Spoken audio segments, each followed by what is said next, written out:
All right, welcome to the Krueg Show as we get things rolling. It is March the 24th. Hope everybody's having a great Monday. It was a beautiful Monday here in Northern California. We're going to talk a little Niners coming on after the Giants won a crucial late spring training game before they open Thursday in Cincinnati. We're joking about that, of course. But John Lund's in the house. We got a lot to get to. Let's go right now. Do you see how I staggered that just so I can give myself a few extra seconds to hit the right buttons?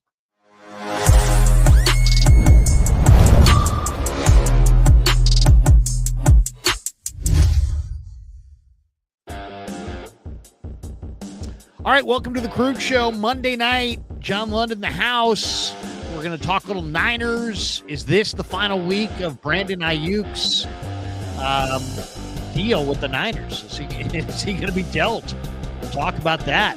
Talk about the draft. How is things looking for the 49ers? But of course, first we're brought to you by Pig and a Pickle, the best barbecue in all of Northern California. Check them out. They're in Emeryville. They're in Corte Madera.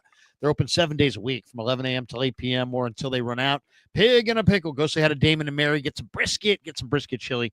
Tell them that Krueg sent you. Also, we are brought to you, as you can see over John's head there, by Mancini's. Are you looking to upgrade your sleep? Now is the perfect time. Our friends at Mancini's Sleep World are kicking off their spring clearance sale starting Tuesday, March 25th, and you don't want to miss the deals. Up to 50% off select mattresses, 2 free pillows with any Tempur-Pedic mattress purchase, plus an extra 10% off when you use our exclusive code Krueg10. And here's the best part. Mancini's now offers 365-night comfort guarantee. They give you a full year to decide if the mattress is the perfect fit for you. On top of that, they provide free next-day delivery and the best price guarantee so you can shop with total confidence that you're getting a great price. The spring clearance sale runs from March 25th through April the 28th, so do not wait. Click the link in the description below to shop now and experience better sleep with Mancini Sleep World. Once again, click in the description and make sure you use that code Krueg10 to get the discount. Once again, you got to type in the code Krueg10 to get that discount. 10% off, so you'll definitely want to do that. Thanks to Mancini's for being a proud sponsor of the Krueg Show. All right, let's get this thing rolling. We're also brought to you, of course, by Sharp Corner Sports Cards and Collectibles. My good friend Anthony Catania down there in the Monterey Peninsula. He's at 831-521-5264. Can't forget them. Let's talk a little Niners. There's always stuff to talk about. Today, there was an interesting kind of back and forth going on. Albert Breer says, hey, you know what? Yeah, the Niners have lost 20 guys. They haven't really signed anybody. They bunch of money was spent on the guys that departed. They didn't really spend much in free agency. But he's like, you know what? No big deal. They have a good draft and they're good to go. He's like, everybody needs to dial it down. The Niners, this talk that the Niners are going to be horrible, is erroneous. Now he's saying this with the full knowledge of knowing that the 49ers are playing a last place schedule. And it's a very favorable schedule, which doesn't, just means that they can make the playoffs. Doesn't mean they're actually really a factor.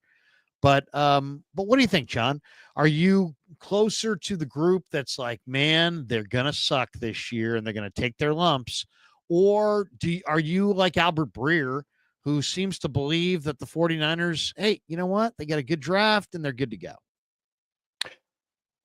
Well, I don't know who's going to give them their lumps. The only thing that gives you a positive is their schedule's so bad, and we know that. They have one playoff team from a year ago, and that's the Rams, and so they might win 10 games by default, and everybody focuses on what they lost, but they still have a pretty good base of guys, and I'm not overly concerned with the guys they lost.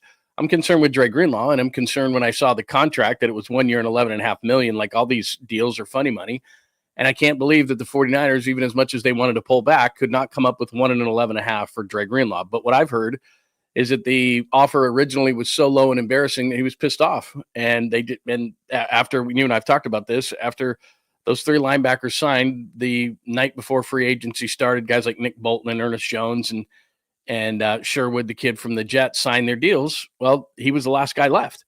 And the 49ers didn't change their offer. They wanted to do a 1-year deal. They wanted to do a make good deal. And then they went back, as Adam Schefter said, and begged Dre's camp to reconsider and that they would up their offer. And it was too late. And that's what the Dre Greenlaw thing came down to. But for anybody who's paying attention, Afunga hasn't been good since 22.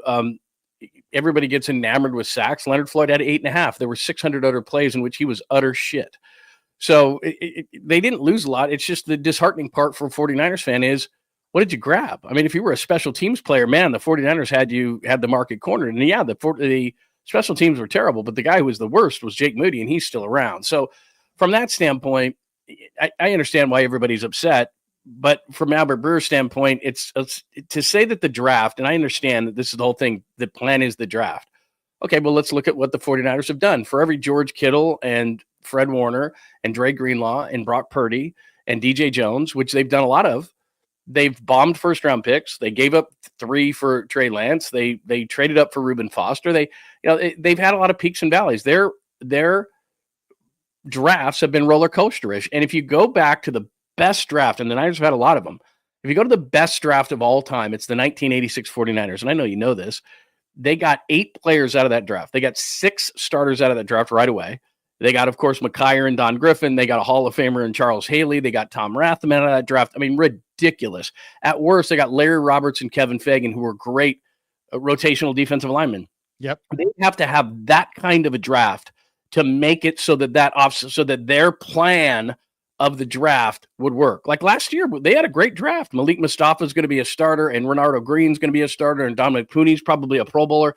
They had 4 really good players come out of last year's draft. That's not going to be enough this year. They have an entire defensive line. They have I think they're going to draft a right tackle and move him to left guard. We've talked about that, but they need offensive line help. They need depth at running back now that they've moved Mason for some stupid reason. With or without Aiyuk, they need probably depth at wide receiver, on and on and on. You and I have talked about it a million times. But by Albert Breer saying, okay, they're going to take care of it in the draft, even if you hit 8 picks, which is the best they've ever done in 1986, with the best 49ers draft of all time, with all due respect to Dwight Hicks and the Hot Licks and Lott in 81 and all the great drafts that they've had, and even 2011 with Alden and Kaepernick and all the guys that they got out of that draft. They've had some great drafts, but drafting is hard. And last year they got 4 good players out of the draft, and that's considered a good draft. And you and I talk about this all the time, as big a draft dorks as we are. You got to put about 2-3 drafts together. So you put 24 together, that's really, really nice. But you're not going to be able to get everything out. So the thing I guess that surprised me is that a guy like Charles Omenihu, for example, who Chris Kocurek knows, the Niners know, he sits around, waits for a deal, and he gets a deal from the Kansas City Chiefs that pays him at most $7 million. That's a guy that can play inside, outside. You're not breaking the bank with Charles Omenihu. Why not? You're not going to be able to get all this done in the draft. So I get it. You're going to pull back. I understand the financial restraints that you want to play under, and I understand all this money that you're paying guys who are not going to play for you, so you've had it. I get it. But why not just a little bit? Why not just a couple of guys who could help you? Why not? I don't know what C.J. Mosley has left, for example. He played for solid with the Jets. Last year he was terrible, but injured. But the year before, he was a really productive player. Now, maybe they're scared that he's going to be another Devondre Campbell, but they can't just go out there with Dean Winters. They can't just go out there with a rookie. They can't, they're going to count on 5-6 rookies to come in here and be great right away. And I'll defer to you because you know the draft better than anybody. How realistic is it that you're going to have 6 guys, and that's what they need, really, walk into this building with the 49ers and be ultra productive from day one, because that's what the plan is. Yeah. I mean, okay, I think here's the way I see it. And I don't disagree with anything that you've said. I mean, you've crystallized it perfectly. You've been covering this team for a long time. You know this team like the back of your hand. I mean, we're talking, we're talking to each other. We both know this topic, really, really well. So I'm glad that you're here. I just look at it as they know that they didn't want to shop in the first phase of free agency as much as they could. They wanted to leave that alone. And then I think they're really into the draft, the undrafted free agent crop. I expect them to be extremely aggressive for all the best players that don't get drafted. I think that could be a crop of 7 or 10 guys right there that could be complementary to their draft. So really don't look at their draft as just who they draft. Look at their draft and who they sign afterwards, because I think they're going to be really, really big players there. But I think their thinking, John, is that after they look at everybody maybe as not everybody's kind of the same. And the guy that's not a top tier free agent is not that much different or better than the undrafted free agent younger player of the same ilk. So if you look at everybody the same, then you're like, oh, well, we could go with youth. But I think really the thinking is let's manipulate to our advantage the compensatory formula.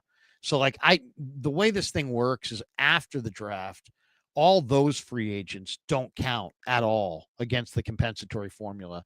So I don't know who's even going to still be available. And there'll still be some more, after some teams do a lot of their cap casualties going into free agency, but a lot of teams do it after the draft, after they have guys and they're more gutless about it. We're not going to cut this guy until we know we drafted somebody who's already took his place and standing right here and we own his rights.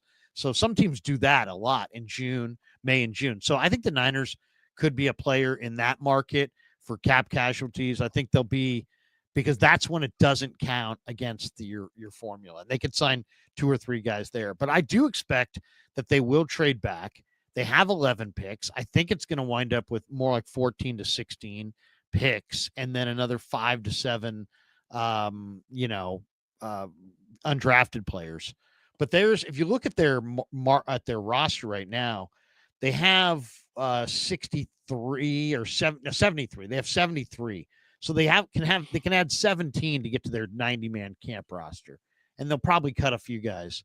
So you're looking at 20 guys, maybe 15 rookies, and maybe 5 free agents that you sign. But those 5 free agents won't cost you. If you're going to have 15, rookies, then you're going to suck. I mean, that's just what's going to happen. You can't have 15 rookies because thing is draft choices. I get it, but I'm just saying that a couple of those picks. I mean, like one of the things that I anticipate, I think the Niners are going to trade a day 3 pick to Philly and get Bryce Huff, because I think Saleh had Bryce Huff. It makes a lot of sense. He was terrible in Philly. He was great with the Jets. He's not old. I could see Saleh saying, you know what, give me Bryce Huff opposite Bosa, and give them a 6th round pick or 7th round pick or whatever. Yeah, and I think that's smart. I don't mind that. And I, like I said, I completely understand what they did. And people are confusing, or at least they did at the beginning of this process, and they understand now. But they were confusing quality with quantity, and they lost quantity. The only guy that I'm overly concerned about, because I don't think that they had a replacement on the roster or anything close, is Dre Greenlaw. I'm confused on Juszczyk. He doesn't make any sense because they already signed Luke Farrell to, by the way, a $3 and $20 million deal, which isn't in the scope of things a big deal. But for the 49ers this season, it is. And he's a move tight end, which is what 80% of the league does. So Juszczyk doesn't make sense, except for the fact that you throw a bone to the angry fans who say, look at who we have. We brought Juice back. The Mason thing is completely confusing because he didn't cost you any money. And you have McCaffrey. Maybe that's a good sign that McCaffrey is progressing from the Achilles issue, but Guerrero is incredibly young. So now you have to go into the draft and find a running back, which, look, they can do that. And you know this, Krueg. It's a very deep draft. They might be able to find a free agent. They often do. The Matt Breidas of the world and the guys, they've had much better success finding free agents and late rounders like Elijah Mitchell and so forth, and the free agent guys like Breida than they have in getting the guys like Trey Sermon, et cetera, Ty Davis Price in the 3rd round. So they'll find a running back. I'm not concerned. But I saw a graphic the other day, and I'm sure you saw the same thing. Over the last 3 years, the 49ers are last in the league in drafting in the trenches. Now, they got Dominic Pooney last year. That's great. But as far as the defensive line, and I don't know how a team like the 49ers can just forget about the trenches. And that's what happened. So I'm with you in terms of it depends on who's there at 11. If Membu is there, if Will Campbell is there, if one of those elite guys are there, they're drafting that guy. He's going to right tackle. They're gonna move McKivitz into left guard, and then Trent Williams, I think, is going to retire, and they're going to have their left tackle, which makes a lot of sense. But from that point forward, and you and I have both looked at this, especially if you look at like Pro Football Focus and the way that they grade things. Now, maybe people think that they're accurate, maybe people don't think they are, but they're fairly accurate. They have 2 players in Bosa and Warner who are graded in the 90s. They don't have another player on their roster graded above 70. And they don't have any their defensive linemen next to Bosa are graded like 45, and then Drake Jackson, who doesn't have a grade because he never plays. So look, as we sit here right now and the house is not built, the inside is not done, my wife, I've told the story before. My wife can see a house when it's being redone, and I have no idea. I'm like, this house is garbage. She's like, just give me some time. We redid our house. It's beautiful now, but I couldn't envision it. Well, right now you have to be a great interior designer to see what the 49ers defensive line is going to look like, because honestly, teams are going to run right at them. And there's Nick Bosa, who's going to get double teamed again. Who do they have? And I'm not a fan of Floyd. I'm not a fan of, but their D line is as bad as there is in the league. We don't have a game today, but right as we speak right now, it's as bad as it could be. Yeah. I mean, what's baffling about this is that this was their stated mission position, right?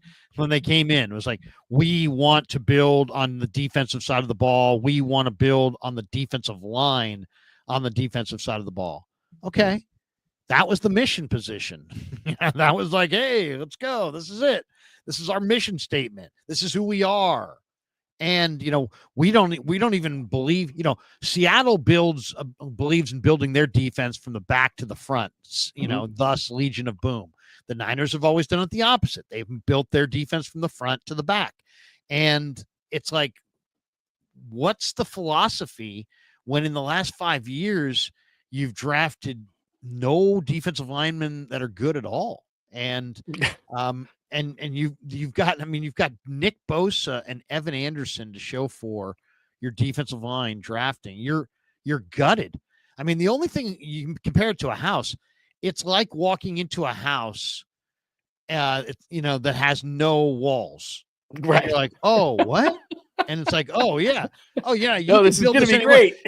This could be a 4-bedroom. This could be a 6-bedroom. This could be a 2-bedroom. This could be a studio. This could be anything you want it to be. There are no walls here. You have to provide all the structure. And that's how I feel about their defensive line.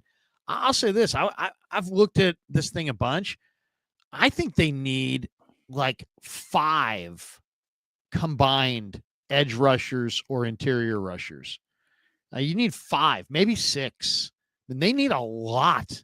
They don't have anybody anymore. They have Evan Anderson and Bosa and Kevin Givens. And then after that, it's like Kalia Davis. They don't have a whole lot. Well, and those guys are, other than Bosa, they're just not proven. And to go back to the good old days where they had 2 sets of guys, they just rotated them in and out. They had an A team and a B team, and Bosa didn't leave the field a whole lot. But to get it to this point is almost embarrassing. Now, I'm stuck between 2 things because I respect what they've done. I know what they've done. And it's not like the Giants, for example. The Giants don't deserve the benefit of the doubt with anybody. The Warriors do. Joe Lacob does. He just picked up Jimmy Butler again. So the benefit of the doubt goes to the Warriors. The benefit of the doubt doesn't go to the Giants. And the benefit of the doubt should go to the 49ers. But the offseason has been so baffling. And like I said, I don't care about who they lost. It was quantity, not quality. They lost Dre Greenlaw. That's a concern to me. But bringing in the guys they brought in, it was a bunch of special teams guys. It's a bunch of what-if guys. But the defensive line, as we saw in the Super Bowl, the offensive and defensive line, the trenches, is where the game is won. That's why in the offseason, all these teams have gone, what the hell were we thinking in 2024? Was everybody on crack when we gave all these wide receivers money, when all these receivers come into the league every year? Receivers don't have leverage. What are we doing?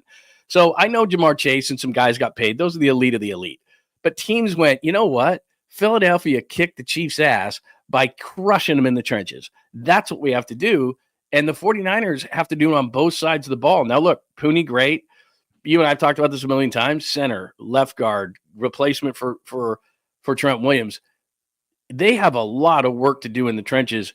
And for some reason, the NFL for a couple of years and the 49ers for about the last 3 have forgotten that that's where the game is won. Well, I mean, and there's different, this offensive line, the backup offensive linemen don't play. So the one thing is you don't want to draft 3 or 4 offensive linemen in one draft and have them not play, just sitting there as insurance policies. It's like you have to play in the present. Yeah. So, but backup defensive linemen do play. So yeah, you got to rotate. I think you got to load up on your defensive line and hand pick an offensive lineman or 2 that you love. That's all. You don't draft offensive linemen in mash. You already have a bunch of offensive linemen, the Nugents and Zakells, and, you've got some backup offensive linemen, Ben Barch.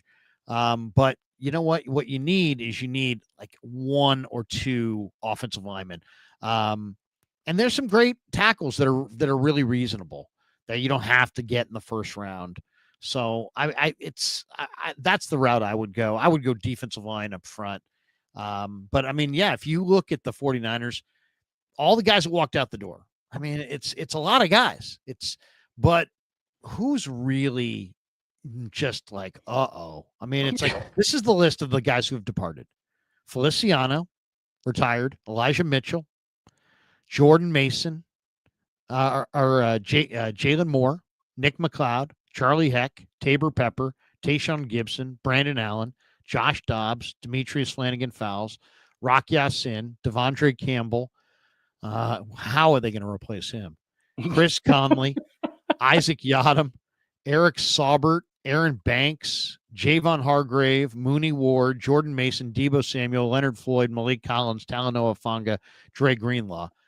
I mean, there's a lot of good dudes there, right? And a lot of those guys had some moments. Some of those guys had some really good moments, but right. And I'm partial to a lot of these guys. These guys gave me a lot of good interviews in the locker room, and I like these guys, and I'm rooting for these guys. But you know what?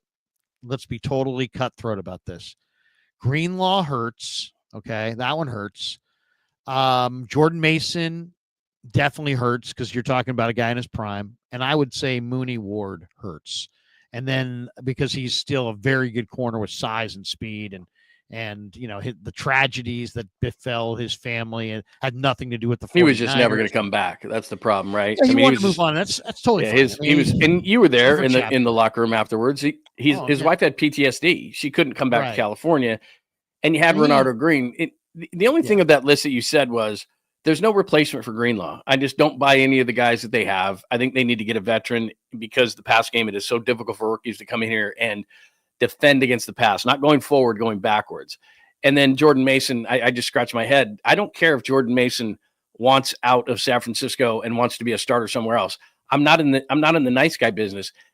Two things really confused me because of those guys that you said, everybody's replaceable. Mustafa probably was going to beat out Hufanga anyway. So, go on down the line on all those guys you mentioned. The confusing part was you're cold and calculated the entire offseason.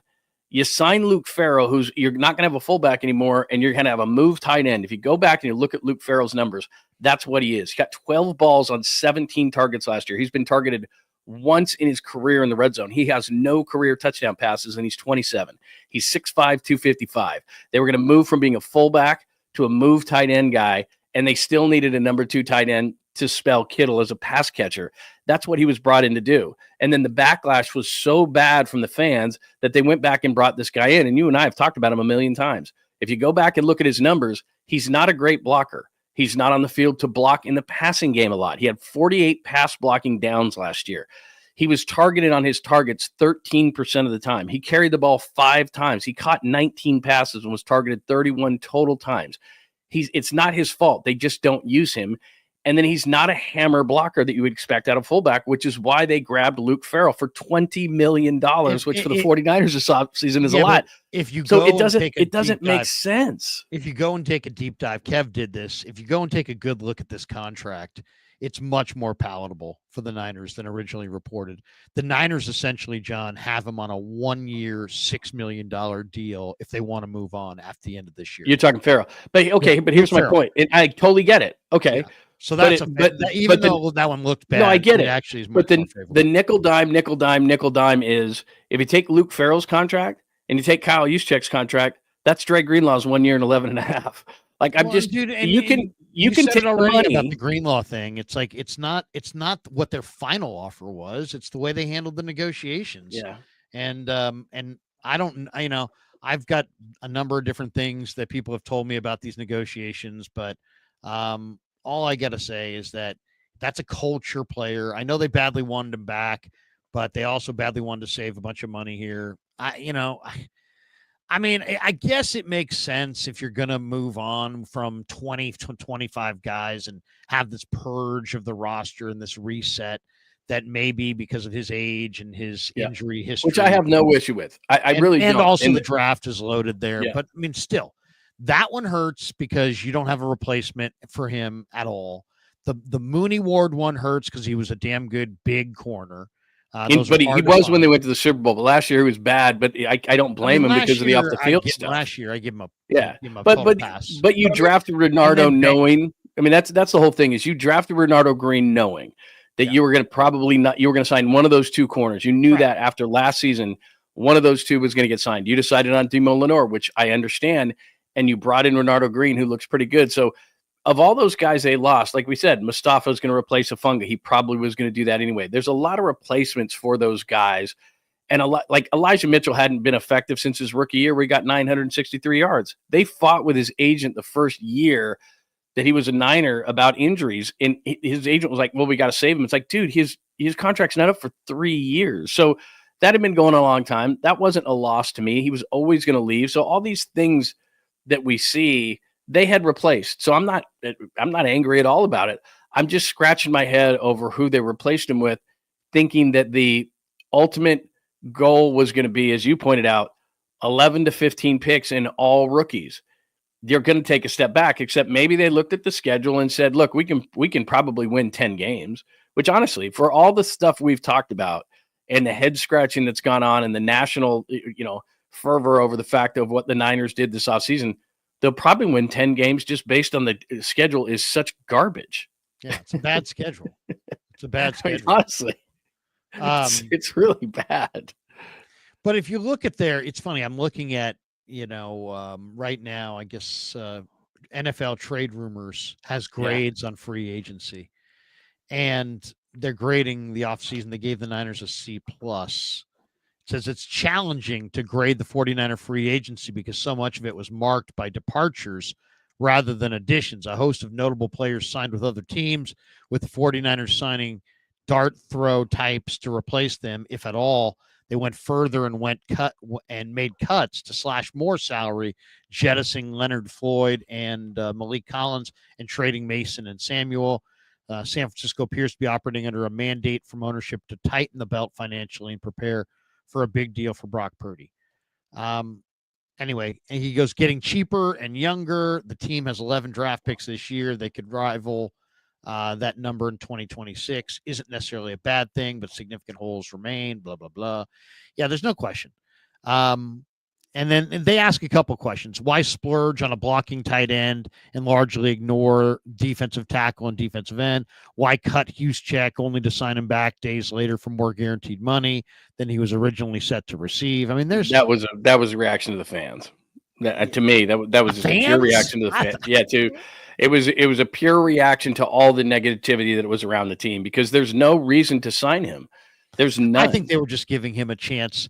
They didn't want to sign him. They gave him a chance to go. I'm sure his agent maintained to the Niners, hey, my guy is, if you let him go, has a burgeoning market. And I'm sure the Niners called his bluff. I'm sure the Niners called his bluff. He probably begged somebody to go to Pittsburgh for a visit. They probably offered him a super low ball offer. He got the reality conversation that he should have had from his agent, but he got it from the Steelers through his agent, and then said, came, tail tucked back to the Niners, and so the Niners signed him, even though they'd cut him because he was more in their budget. But I mean, have some conviction, and also it's like move on. You can't run the ball at all on the goal line or in short yardage. Ditch Brendel and Juszczyk. Seriously, what are they doing? I mean, this idea that you're going to bring the same everything back, how could you possibly get better in short yardage if you're bringing the same running back, the same fullback, the same center, and you let your guard walk for big money and you're replacing him with a kind of a replacement level player? I mean, they're going to need an injection of something in the middle of that offense, or they're going to be the same, but can't run at all type team. Well, here would be my question to you, and knowing the draft the way that you do, and the one thing that looks good for them is that some of the positions they need, specifically defensive line, which you and I have talked about a million times, it looks like it's a really deep draft for defensive alignment. But the way that I look at draft picks they're lottery tickets. Some hit, some don't. We're 50-50 in the first round. People think that all these first rounders hit. It's 50-50 in the first round. And then it just goes downhill from there. And even if a guy does hit, you could have a Ricky Pearsall kind of a season. Now, look, not everybody's going to get shot and all these kind of things, but he came in with an ankle, just weird situation. I expect him to be better, but I don't know what he's going to be. Dom Pooney's a third rounder. He's great. Ronaldo Green's a second rounder. He's great. Pooney, Mustafa comes in as a fourth. He's great. You have Garendo at the end. He looks great. That still won't be a good enough draft. And that was a great draft. But my question would be to you is, what kind of confidence do you have in Lynch and Shanahan to nail this draft to the level of, I'm not even kidding, it's got to be 86-ish type of a draft for the 49ers, because for as great as they've done, and we've gone over it and we know the Debos and the Warners and the Kittles and the Purdys and all those things, they have absolutely bombed on guys like Solomon Thomas and, go on down the line and Trey Lance. And they've had there's really no middle ground for the Drake Jackson, CJ Beathard, no middle ground. Jalen Hurd. Yeah, there's no real middle ground for them. We go on and on. They have bombed picks early and they have done great late. And it's kind of, like I said, it's kind of a 50-50 situation. So they have done a lot of great things and they have made this roster over and done a lot of tremendous moves. So they deserve the benefit of the doubt. But the goal clearly, or not the goal, the plan clearly is draft or bust. And it's just really hard because even if you have a great draft like they did last year, look, Mustafa's a nice player. He's going to make mistakes. Ronaldo Green's a nice player. He's going to make mistakes. The best rookie obviously was Pooney. Now, we don't look at Pooney like we do other guys because it's so obvious in what they do, and it's harder to grade offensive linemen, just looking at it as a fan. But as great as those players were last year, you could get a guy like Pearsall could be great this year. He didn't have a chance last year. He didn't work with Purdy at all. He was banged up in training camp. The guy gets shot. How can you even know what Ricky Pearsall possibly could be? So their first round pick could go through something similar without the shooting, and you just don't know as great as they could be. So it's just a crapshoot with rookies. It may take them a year or two or three. Certain positions take longer. Certain positions are faster to adapt to the league. Certain players come from a smaller school, might take you longer. I just don't know if John and Kyle can pull it off when they need, as you pointed out, they don't need 4 players to be good. They need about 6 or 8. And that's a hell of a thing. It's not just John and Kyle. It's John and Kyle and Saleh. Saleh's going to have a huge and everybody else who makes decisions. Sure. Yeah. it's just really hard to do that. Saleh, it's really hard to do that. A huge say. Yeah. It's unlikely. What we're saying is, if you look at it, what do the Niners really need as far as starters? Okay. They need a starter, I think, at running back. Well, let's start on offense. They need a starter at running back because you don't know about McCaffrey. Okay. You can't have no running back. Ask Dallas. Okay. So you got to have a running back. So you need a starting running back. You have the fullback now, for better or for worse. I have 2 of them. Okay. You have a starting tight end, even though you could probably use another tight end.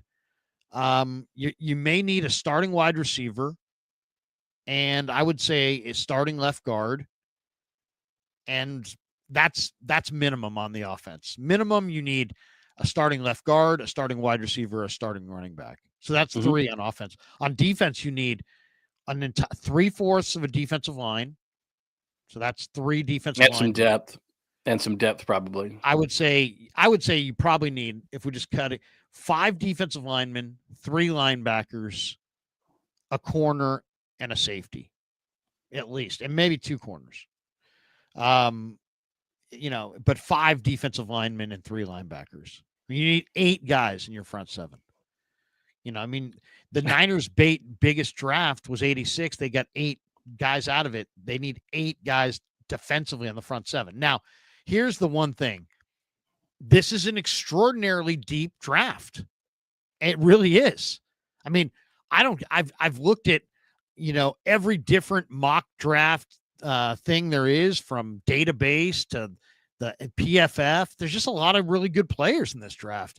And if they even have a reasonable, day, there's going to be good choices, really good choices all the way through the draft and after the draft. And they've done well in the more difficult part, which is day 3 and after the draft, and they've bombed up front. So I think they ought to change their processes up front, figure out who they really like. I would say a trade back.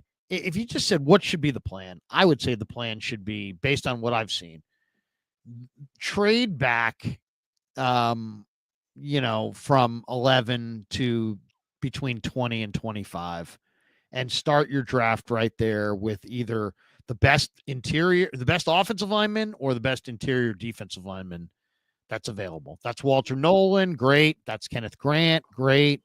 If that's Tyler Booker from Alabama, fine.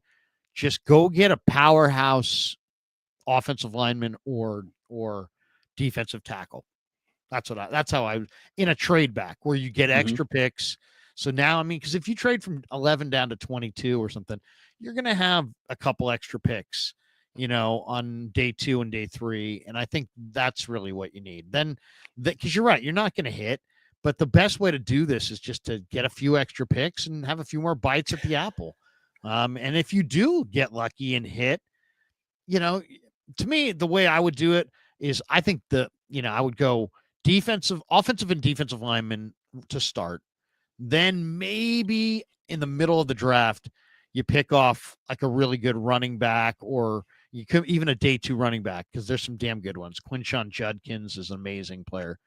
And then I think on day 3, I'm rebuilding my linebacking core on day 3. There's some incredible players that are going to be day 3 picks that are a little undersized but run well, hit well. So it's a great day 3 linebacker draft. Yeah, the fun of the draft is you just don't know when those runs are going to start, like you said. So the defensive line, it's incredibly deep. I think if they're at 11 and one of those 2 offensive linemen slips, I think they have no choice but to take one, but then because of the depth of the defensive line, to get a bunch of those defensive linemen. But what starts to happen is all of a sudden people start to panic. If there's a run on a certain position, teams will panic and they'll get up and they'll draft those guys. So yeah, that's the fun of the draft, is you don't know how teams value certain things. It is a deep defensive line draft, especially in the interior, so that's good for the 49ers. But like I said, I'll use Jerry Rice as the perfect example. Jerry Rice is a rookie, was dropping balls over the place. He's the greatest receiver of all time. It takes a minute. Defensive lineman, it takes a minute. There's a lot of technique involved in what you're doing. Not everybody's Nick Bosa when they come in and they know how to deal with these defensive linemen. Corner is another position. It takes you a minute. Like, I give Renardo Green a ton of credit because it ain't easy. You're not going against Southwest Louisiana. There's none of those guys on the schedule. And so all those guys know how to play. They know the moves. They know, you're looking at this division now. They lost DK Metcalf. You lose DK Metcalf in this division. You lose a guy like Tyler Lockett that's really smart. But guess what? You're going to go against Cooper Kupp, who's incredibly bright. And all of a sudden you have these type of guys. So there are certain positions that are really hard. Offensive tackle. That's why guard's a little easier, but like offensive tackle, for example. If they were to draft Membu just for the heck of it, because he's kind of my draft crush at this point, at 11, and they put him at right tackle and move McKivitz to left guard, which I've heard they like him better inside anyway, he's going to make mistakes, man. Brock's going to have to run for his life every once in a while. I don't care how good the kid is eventually going to be. He's going to make a mistake, and he's going to swing the door, and some guy's going to get inside, and he's going to crush Brock, and you're going to look up and go, damn, that's what rookies do. So they might hit 8 rookies, which, no, they may not. It's highly unlikely. But it is hard to hit them, and then all of them are great, so that you can be where you were. I get what the Niners are doing, but clearly they're okay with taking a step back for just a minute so that they can be better on the books in the future. The one thing that nobody's really talked about is, are you a little bit surprised that they've done it in the year that the Super Bowl is here? I mean, wouldn't they want to? Jed York owns, that's his stadium. He's got a Super Bowl coming here this year. Nobody's discussed the fact that, they're not in a rebuild. They're not. They're in a financial reset, and there's a difference. But I am a little surprised that Jed decided to do it this year, because the schedule is going to make it easy. And to be honest, I think they'll win 10, 11 games and make the playoffs. But they're not with Detroit. They're not with Philly. They're not with Green Bay. They're not with the elite teams of the NFC. Yeah, I agree with you. But, Kyle Shanahan thinks he's pretty smart. And, they think Brock Purdy's pretty good. And they think, well, yeah, but we've got all the experience, and it's our conference. I don't think they really, not that they don't respect. They'll score points. You know what? I think they'll score points, but I don't know how they're going to stop anybody. They got a shot. They'll score. I think they'll score. You got to remember this. You got to remember this. The Eagles in the playoffs last year just got gutted by Tampa Bay. Pass defense was just an absolute joke. And what did they do? They added a couple of DBs. They added a new defensive coordinator. They added a free agent in Zach Bond, who went on and won the defensive, the all-pro inside linebacker award, which is amazing. And they rode that to the number one defense, and they rode it to a Super Bowl. Now they have greater depth of talent, I think, on both lines and better talent. But the Niners do have a core of 10 pretty good young players and 7 pretty good veterans. I'm just saying, I think the 49ers, it's unlikely that the 49ers can have the kind of draft, but it's not impossible because, it just looks bad right now. But I mean, every mock draft that I've done, if you want to go 5 defensive linemen in the first 6, you can get 5 pretty damn good defensive linemen. I don't know. We'll see. You're right. They're rookies, and sometimes there's a transition. They're going to have good fortune for sure, but I'll give them a puncher's chance. Because, I mean, if you do wind up in a super deep draft with 14 or 15 picks, you could reshape your entire franchise with those picks. So they're going to have to hit. They're going to have to make big picks. One of the hot names that's been tied to the Niners in the last week is the Texas corner, Jahdae Barron. Daniel Jeremiah had Barron going to the Niners in the latest mock. CBS Sports had Barron going to the Niners in their latest mock. Now Pete Prisco has the Barron going 11 overall. Everybody goes to Daniel Jeremiah does that, then the rest of the sheep follow along. Right, exactly. Daniel Jeremiah said that, did he? Prisco says the Niners lost a safety and a corner in free agency, so I have them opting to take a player who can play either spot, even the nickel if needed. Barron can do a lot of things. Here's my thought on this. I really believe that more than they need of this, they need of that. Okay. If you back away from these drafts and you'll say, oh my God, that, the 2017 49er draft was a freaking tire fire. They took Solomon Thomas and Reuben Foster and passed on Patrick Mahomes, and what in the hell? And then somebody will look at that and be like, yeah, but they got George Kittle. Mm-hmm. People be like, oh yeah. Yeah, actually they got George Kittle. So that kind of makes it all better. Because when you get a great player, that kind of washes away the mistakes more so than just filling a need. And the one thing I'll say is, and I went through this mock exercise with somebody a few weeks ago, and we're just going through, go for great players. Well, get this. This guy Barron is a great player. I mean, somebody compared him to Brian Branch, and I see a lot of Branch in him, man. He's violent. He's a great corner. He's totally dominating. You can play him on the boundary. You can play him in the slot. He's a big-time hitter. He turns the ball over. To me, more than anything, it's like, I don't care what you do, but you have to get a great player. It doesn't matter. As long as you get great players, it doesn't matter if they're not quite your number one need. That will not matter. What really matters is draft the great players that are available to you.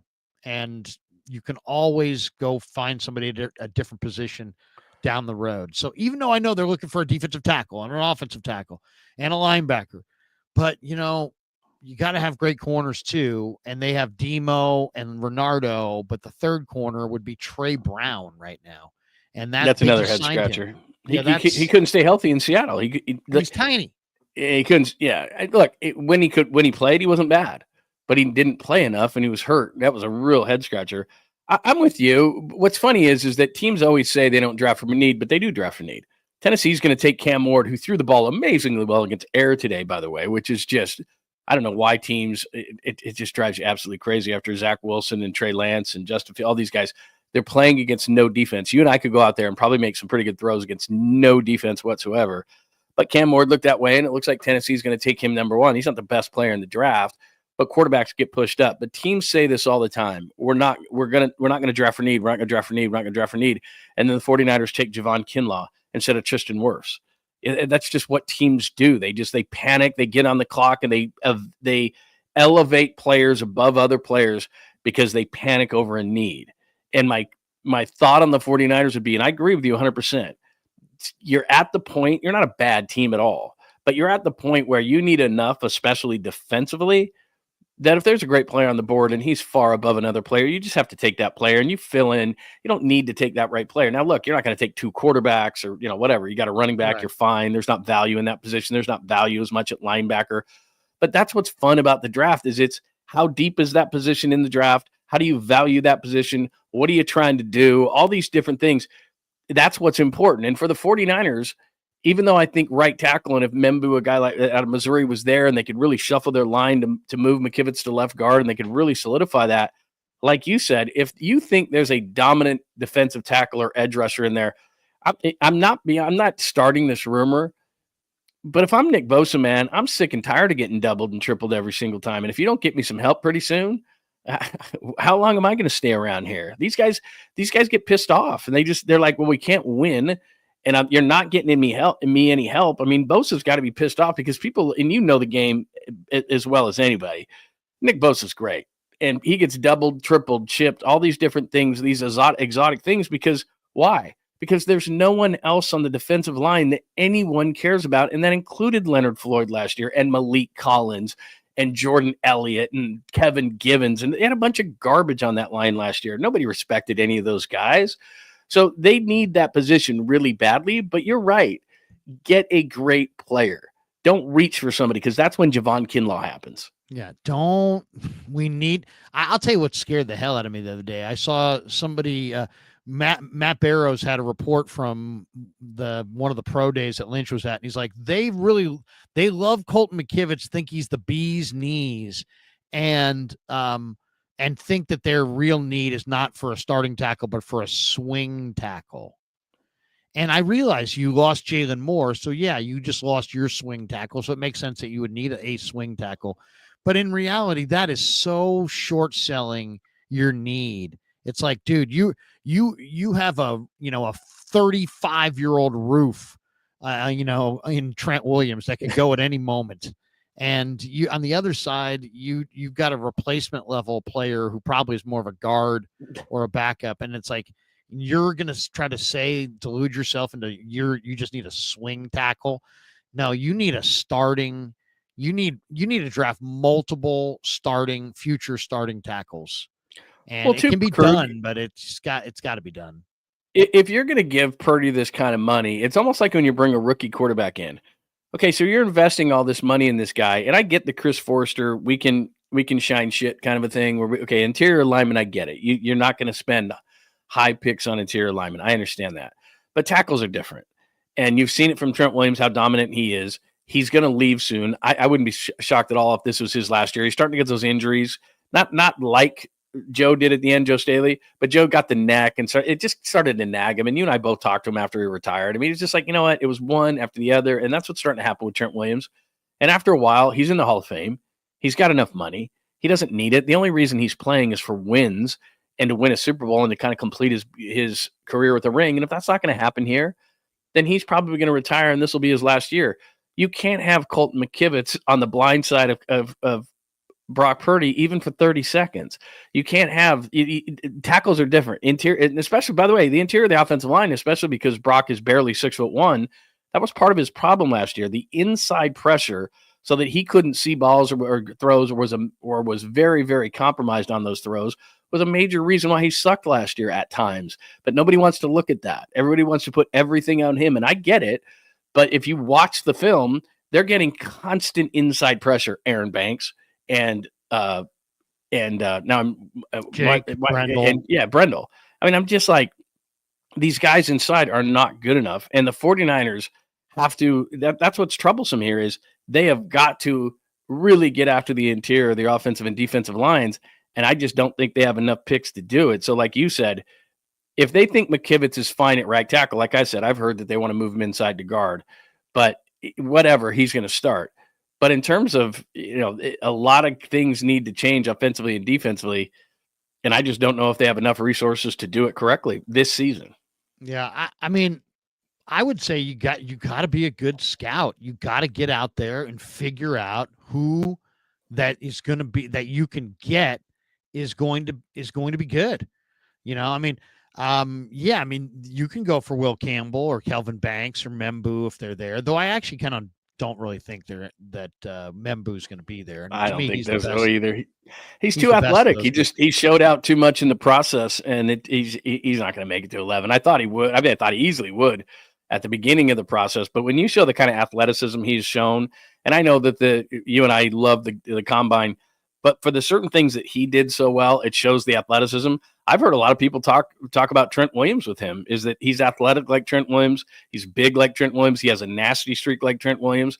A lot. I'm not saying he's going to the Hall of Fame or being that, but a lot of people have comped him because of his athletic measurements to a Trent Williams type. I mean, Who's he's that? not making Membu? it. Membu, yeah. He's Well, not making it to 11.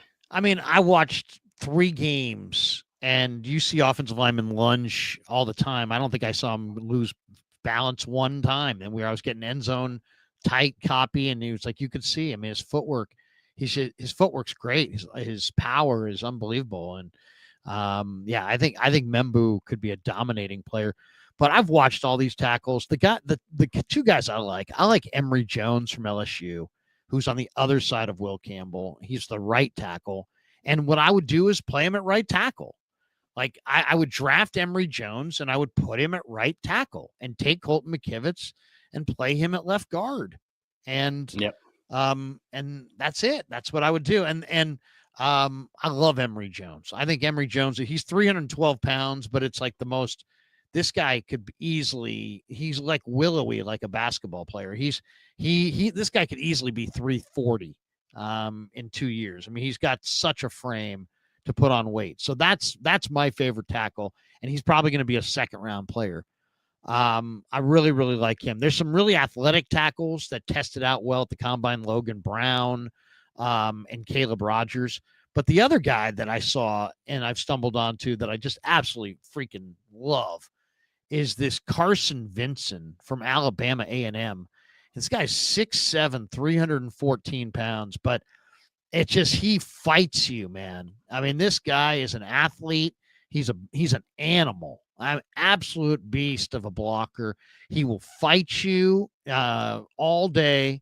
Bro, what happened to your North Carolina guy? Like that, is he out now? And you found a new guy? These are the tackles. Okay, yeah. So I like Vincent and Emory Jones, and then and you're right, I love Willie Lampkin. Yeah. If he gets drafted by the 49ers, it would be amazing. Like he'd be a late round guy, but it would just be unbelievable, or a free agent or whatever. Is somebody going to draft him just because he's 5'10"? I mean, is somebody really going to draft him or no? Yes. Oh yeah. No. Somebody said that he's not going to get drafted, but they're wrong. He is going to get drafted. Too many people saw how talented this guy is. I'll say this. I think I would draft him to be Juice's replacement. He's a fullback, and at the worst, that guy's a devastating fullback. But I love Willie Lampkin. I love Marcus Ware. I love Jackson Slater. I love Connor Colby. Dylan Fairchild, Charles Grant, Donovan Jackson's one of my favorites for Ohio State. The guy who played right guard, and then when you might be able to get him like mid round because of the injuries, right? Yeah. Well, no, absolutely. Simmons went down. He moved to left tackle. Oh, that's right. Yeah, Simmons was the one. Yeah, Simmons was the guy who got hurt. And then Jackson was inside, and Ohio State moved him to tackle. Right. He played left tackle, and he's just got ridiculous long arms. I love Tyler Booker as well from Alabama. I think he's just to me, Tyler Booker is exactly what I would want. If I was building this thing, what I would do is try to build. You have the quarterback, right? You have the quarterback. Whether people want to fight, acknowledge it or not, you got the guy. And now it's about what do you pay him? We can debate that forever. But what you really need to do is you need to surround him with a wall of humanity. Because look at the game that Brock's playing compared to the game that Hurts played. Are you telling me after watching that Super Bowl that you don't think Brock Purdy can win a Super Bowl? Because after watching Jalen Hurts, I know Brock Purdy can win a Super Bowl. There's no doubt in my mind. But Jalen Hurts played behind the biggest, most dominant offensive line the league has ever seen. And Brock Purdy's playing behind a Swiss cheese line full of guys on handshake deals making nothing. It's time to invest. And Tyler Booker is a road grader. Now, he doesn't test out perfectly and grade out perfectly, but this guy is a devastating blocker at the point of attack. My buddy Willie Lampkin is a devastating potential center, and Emory Jones and Carson Vincent are gigantic, devastating tackles who could really, really be dominating. You could rebuild your offensive line right there and not invest any first-round picks. Booker would cost you for probably a late first, but for the most part, the guys I'm talking about are down the later guys. So I do think I would go with the one debate I'm having is, should the Niners consider Jalen Walker, because all the mocks have him right there for the 49ers. And he's just such a dominating athlete. He's the son of a coach. He's got unbelievable speed and explosiveness.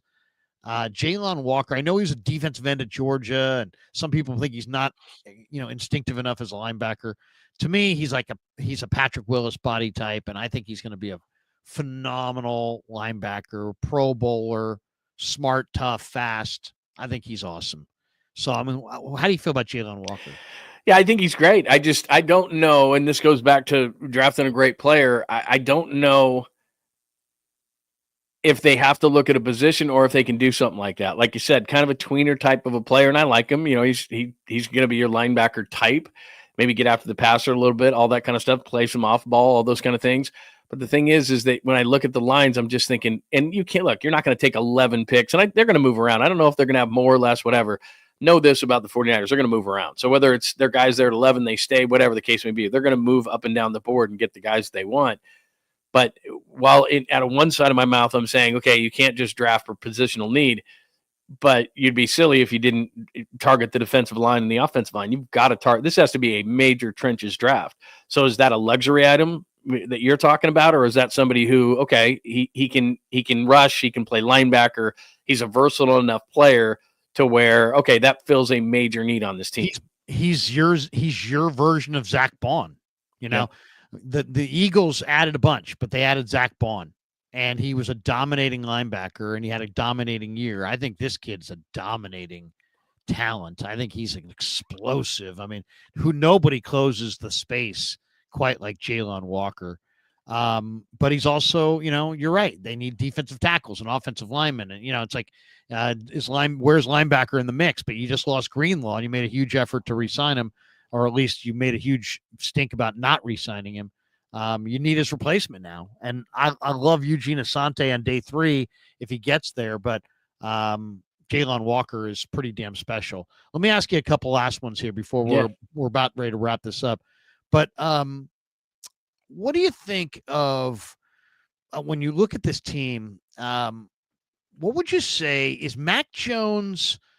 Do you think the Mac Jones idea is, man, he's just, hey, let's take a flyer on a pretty good backup, or is he a viable replacement? Do you think Mac is going to flourish here with Shanahan, or is this we're just kind of going back to the 21 draft and checking all of our boxes? Yeah. What do you think? Because it's like this week we kind of discovered that, okay, Mac's back now and he's with the Niners. It doesn't even look like Trey Lance is going to even get a job. Unbelievably, he's not one of the 100 best quarterbacks. He probably should go to Canada. But what's your guess? Is Mac Jones Brock's backup? Is he Brock's replacement? It's like he said all the right things. Oh yeah, Brock, I hosted Brock on his visit to Alabama. He made it sound like we're buddies. But let's be honest, if they were buddies, I don't think Mac comes here. Right. I think that, I don't know if you saw this, but Mike Florio was on with Michael Hawley, and he did about 12, 13 years of sports radio in Boston at WEEI.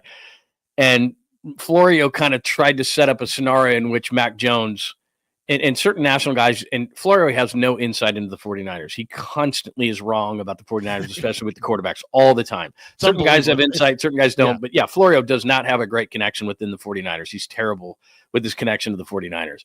And so he's going on and on about how Mac Jones could be a viable option. Mac Jones was the first rounder. Kyle liked him. And Michael Hawley just blistered the hell out of him. I mean, he crushed him. And what he essentially said was, if you talk to, and this is going to happen, if you talk to Mac Jones, he said he can talk the game as well as anybody, and everybody's really impressed. And he goes out on the field and he absolutely stinks and makes some of the worst decisions you could possibly make. And you know that.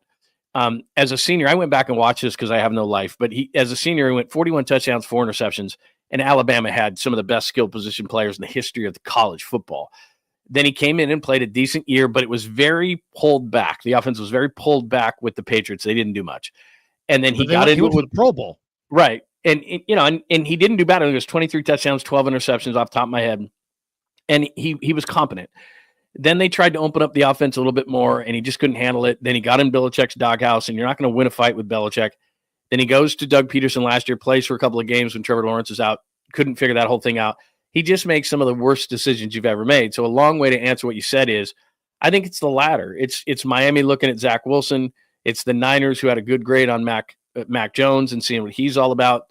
The difference is, because I hear a lot of people comping him to Sam Darnold, he doesn't have the skills of Sam Darnold. And sometimes Sam can be slow to read. I could even see that in training camp, and I was standing next to you a lot of this time when Sam was in here in 2023. Sam doesn't always see it fast enough like Brock does, but you could see the physical skills that made him the 3rd overall pick of the draft. Mac Jones doesn't have those. And it's not just because he was smoking a cigar after the national championship and had that tubby belly. I don't care about that. He doesn't have the strongest arm. He doesn't have the most athleticism. He doesn't have, nor did Brock, and I understand that. But what Brock has that Mac Jones doesn't seem to have is that quick decision-making and the good decision-making. And I know what Brock did last year, but I think when he gets everybody back, and like you said, they improve the offensive line, I think we're going to see the Brock Purdy we saw the first 2 years and not the 3rd year. Mac Jones doesn't really possess that because at Alabama, he never had to. And remember, he only started the one season in Alabama. It wasn't like Mac Jones was playing for years and years and years. You had Bryce Young there and all these guys. So look, he had a great senior year. Lots of people liked him because he can talk the game so well.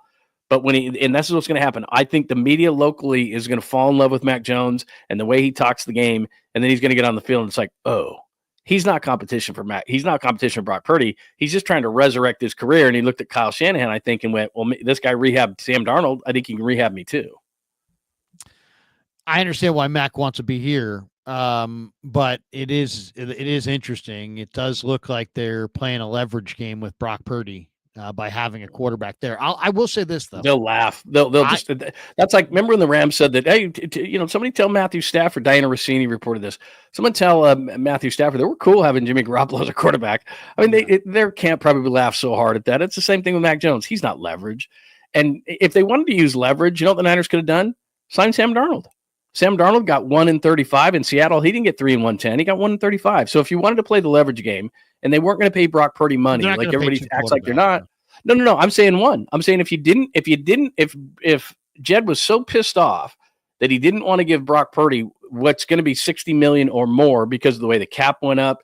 If you look at the position in the last 10 years, the quarterback position has gone up 144% in AAV. From Andrew Luck 10 years ago at $24.6 million to Dak Prescott at 60. That's an average of 14% a year. And the salary cap went up 9% this year and has gone up $50 million in the next 2 years. He's not getting the $55 million that Jordan Love and Trevor Lawrence got. He's going to get probably 10 to 12% on top of that. He's going to probably be right around $60 million, and people are going to freak out. But AAV doesn't matter, Krug, and you know that better than anybody. AAV is just, it's like Brandon Aiyuk 4-120. It's 3-76. You know, Sam Darnold is not 3-110. He's 1-35. Like Dre Greenlaw's not 3-35. He's 1-11.5. So whatever the agent wants to say about AAV for Brock, fine. He made 60.1 and he topped Dak. But what's the guarantee? And right now, like Trevor Lawrence got 142 million guaranteed. Brock will probably get 145 to 150. That's what he's getting paid. Yep. Like all the other stuff is for fluff. Yeah, I mean, no question. But you know, at this point, it's like I don't have a problem with paying the quarterback. It's just a matter of, you know, if I was his agent, there's no way I would let him play this year for $5 million. No, he's not. He's not going to. No chance. There's no way. And not only that, the biggest problem, Krug. The biggest problem, Krug, is look, last year with Aiyuk, if he's out, he's out. It stinks, and the way the season happened, you don't want Trent Williams to be out, but I guess you could get by. This deal has got to get done, and it's got to get done now so that they can get on the field with a Ricky Pearsall, and he can work with these guys so he can be the leader of the team, so he can lead them through OTAs. a quarterback deal has to get done. So I don't have any insight into this deal. It's really simple on the parameters to me because the number has gone so much up at the position because the salary cap went up. It's going to be around $60 million, whether people like it or not, on AAV, which again is a fluffy number that really he'll never see that money. But at the end of the day, he's going to get what he's going to get because the Niners don't have any leverage. That's what pisses you off about Aiyuk last year. You had leverage on Aiyuk. You didn't have to pay him that money. There's receivers all the time in the draft, free agents this year. There's people that would counter you and say, "Oh, they do have leverage, John. He's got a contract for 5.2 this year. They could put him on the franchise." Right, but they're not going to do that. They're never going to do that. But let's say you don't. Let's say that Aiyuk goes to Pittsburgh and Kyle doesn't run up the stairs. Then you sign Devontae Adams in this offseason. Then you sign Cooper Kupp in this offseason. Then you draft a wide receiver or two. Like, you could build wide receivers. Seattle lost Lockett and DK Metcalf. And they're going to have Smith and Jigba. They're going to have Cooper Kupp, and they're probably going to draft a guy. And they lost their top two. Well, and Smith and Jigba was better this year. But for years, their top two wide receivers. You could build a receiver core. The Lockett, quarterback is different. Is favored to be coming to the Niners. The Yeah, Niners of all the teams out there, that I couldn't believe that they're favored to get. He's too small. He's too small. He can't block. He's older. I mean, it's you can find other guys, right? But the quarterbacks have leverage. Is my point is that I didn't understand that whole negotiation because then trade him to Pittsburgh if they want to pay him that kind of money, and you take the picks and you get better, and then you rebuild your receiver core, which is not great, but you can do it. But quarterbacks have the ultimate leverage because at this point, Darnold's already in Seattle, a guy that you knew and you didn't want to leverage. You're not signing Aaron Rodgers, man. Him and Kyle would kill each other within the first 5 minutes. And if Kyle didn't kill him, Robert Saleh would. So he's not coming. So you don't have any leverage. You have no choice but to pay this guy at the end of the day. So it'll get done. But to me, it's when it gets done, right? Like, you got to get him in here. It's got to get done by the mini camp after the draft when you start to, go through things. You got to have it done by then, minimum, I would say. But, so the Niners, I mean, you just said it, and it's true. They've saved a bunch of cash because now they're going to throw Purdy a bunch of cash. And there's a way that John Lynch, if he can trade Brandon Aiyuk, can get $110 million back of Jed's money. The Niners are clearly trying to save cash, and so they can extend Purdy's deal. And Ayuk's got a $22.8 million option bonus due April 1st, which means the 49ers probably wouldn't mind trading Aiyuk in the next few days. And there's been a lot of smoke on the internet about the Patriots, Browns, Chargers, and others, Panthers, who may have some interest. The Browns have been, according to different reports, have been pounding the 49ers in the past week or so, trying to find a deal that works for Aiyuk. Looks like they want a wide receiver one for Shedeur. So I think what the Browns are trying to do is they're trying to wipe away the stain of Deshaun Watson. And they saw the way that the Texans did it was to go invest quickly in CJ Stroud. Right. Mm-hmm. So now they're like, okay, we just need to do that. So I think that's where they're coming from. I think they're like, hey, we need to get Shedeur Sanders in here with the second pick and trade for an Aiyuk and, wash away the stain of the stupid decision we made to give Deshaun Watson all that money. So I think that's Cleveland's plan. The question is, there's talk about the Niners holding out for a higher pick for Aiyuk. They don't have any leverage on it. The talk was that the Browns have offered a 4th round pick and a starting player. And that's what you're going to get for a guy who's broken down. What do they expect? The Niners are wanting a 3rd round pick. But I personally kind of think that it's not even going to be. I think it's going to be some of those. Cleveland's got 3 6-round picks.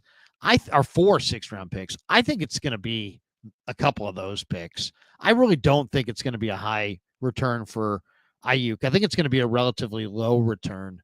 I know if the Niners got like a Martin Emerson and 3 6-round picks, I could see that being the price. I don't think it's going to be a high price. I think it's going to be a low price because I think the real get for the Niners is Jed's 110, and nobody that there's the reality of that is so transparent that you're not going to get a great deal as far as the trade goes when the other team is going to have to pay this bonus of $22.8 million for a player that may not play for half the season. So do I think Aiyuk's going to be traded? Damn right I do.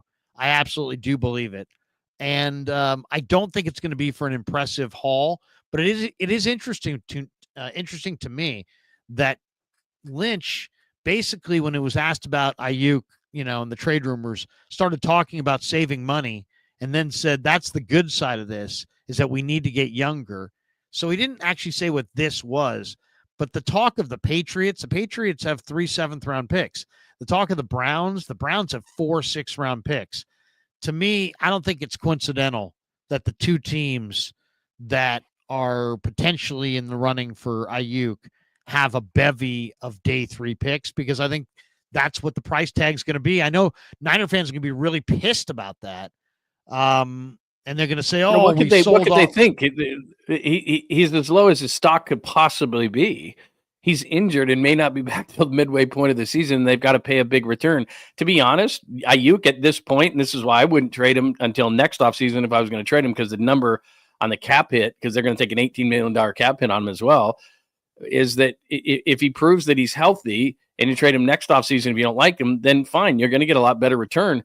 And then my other question would be, add wide receiver to the core, because we don't know what Pearsall is going to be. Jennings is going into the last year of his contract. Who the hell is going to catch passes? It's just like, if you move him, then the biggest problem becomes offensively. I think you were going to score points, and you still might, and you're going to score points if McCaffrey's healthy, if. But now you've just traded potentially your best receiver, even if he doesn't come back till 3, 4, 5, 6 games into the season. Who's catching the ball? Pearsall better be good. I'll tell you, I got 3 sleeper wide receivers. Okay, sleeper wide right, receivers. You do. All right. I'm going to give them to you right now.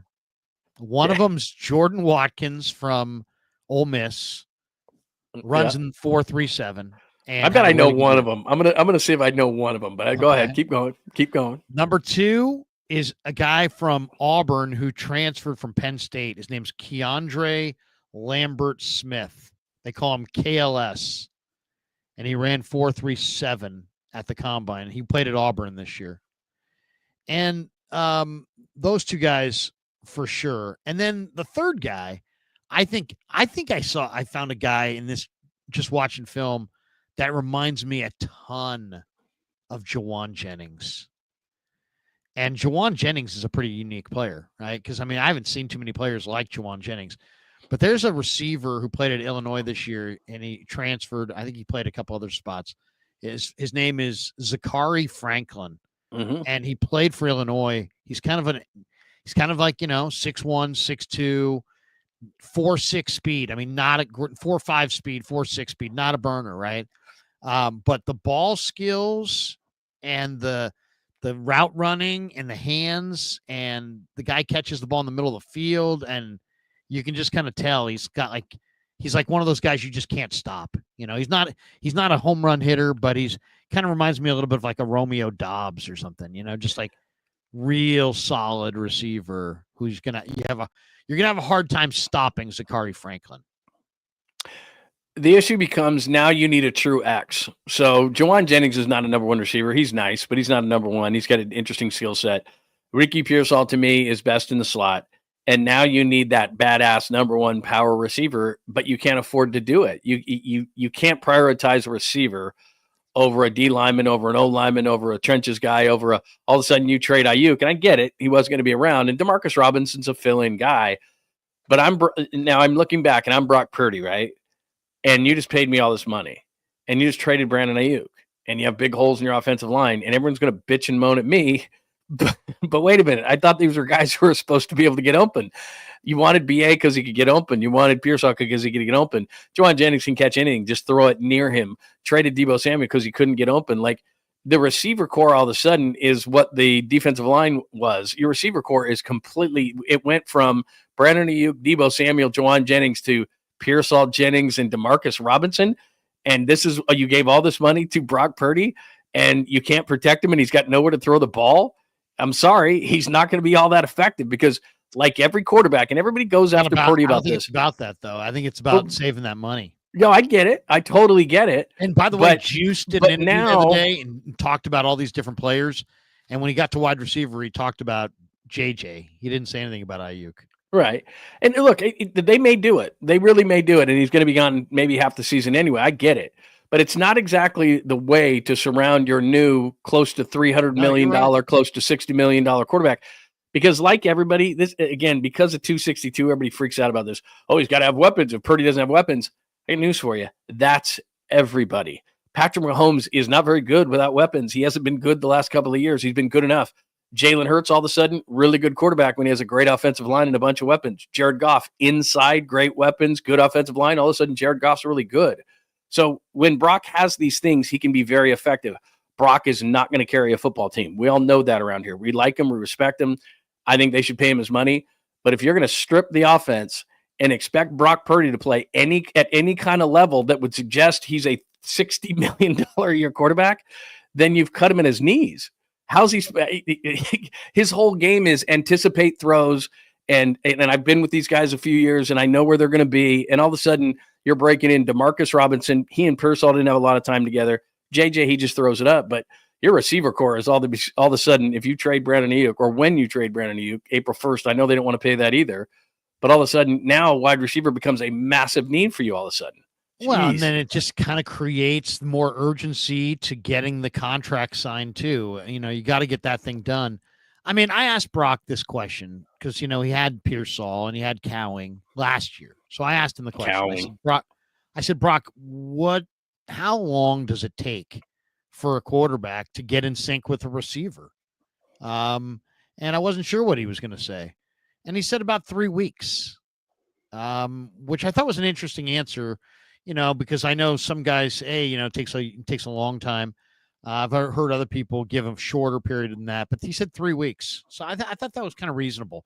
You know, 3 weeks is what he needs. So if he gets, as long as he gets the full camp with even new receivers, I think he'll be fine. It's really more about, you know, the same thing, the same issue they're going to have everywhere. It's that they have needs and they have to hit. So it's like it's not just drafting a receiver; it's drafting the right receiver. Right. It's not a great receiver draft, though. I think if we look on the offensive and defensive lines and where they could fix themselves if they nail it, the players are there. But as far as the receivers are concerned, and I'm not talking about last year where you're talking about Marvin Harrison Jr., Malik Neighbors, those type of guys, Brian Thomas Jr. Rarely are there players like that. But I'm just talking about even McMillan has his issues after running a 4.5. I like Burden just like you do, the kid out of Missouri. I really like him. There's some guys, but after those guys, it drops off. I mean, I like Jalen Royals of Utah State. I like a few guys like that. Beauty's going to be the eye of the beholder. There's a lot of different sized wide receivers depend. There's some size guys, speed guys, etc. But it's not a deep wide receiver draft. And so if they have to go back in and dip into the draft, and again, wide receiver is a hit and miss. Marvin Harrison Jr. was one of the most mature and solid wide receiver prospects ever. It took him about 8 to 10 games to really figure it out. Malik Neighbors right out of the gate was great, but it takes a while for wide receivers sometimes. I expect Pearsall to be good, but I'll defer to you and your expertise when it comes to scouting. I mean, do you like Pearsall? Do you think he's going to step up next year? I do. I really do. I was not a believer. I don't know how much we've talked about it, but I was not a believer in Ricky, and I've become a major believer. Why? Because I just really believe that he's, football's really important to him. I mean, and he's going to put in the work. He had a traumatic rookie year for obvious reasons, but he finished incredibly strong, and I expect him to be really good. I think he's going to be the guy. He's going to be the kind of guy. I don't think he's ever going to be like Jerry Rice or anything. Don't get me wrong. Right. But I think he's going to be the kind of guy that you could tell, hey, you know what? Purdy's going to Pearsall here on 3rd and 6, and you still not going to be able to stop it because they're going to be so in sync, and the timing's going to be down, and it's just going to be a really hard to stop pairing Purdy to Pearsall in key situations. He's going to be an ideal continuity piece that keeps the offense on the field.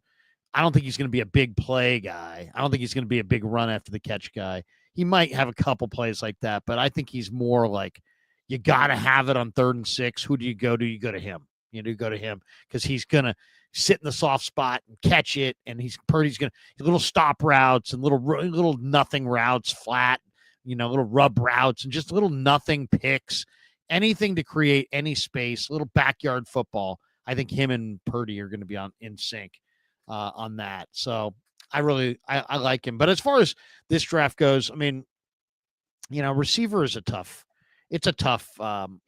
hard to find guys because there's so many of them don't. I mean, like in college, if you talk to some of these receivers, they'd be like, well, what was, how was, plays wired into you guys? Be like, oh, they held up a red card. Exactly. It's like, what? They held up a red card? Yeah.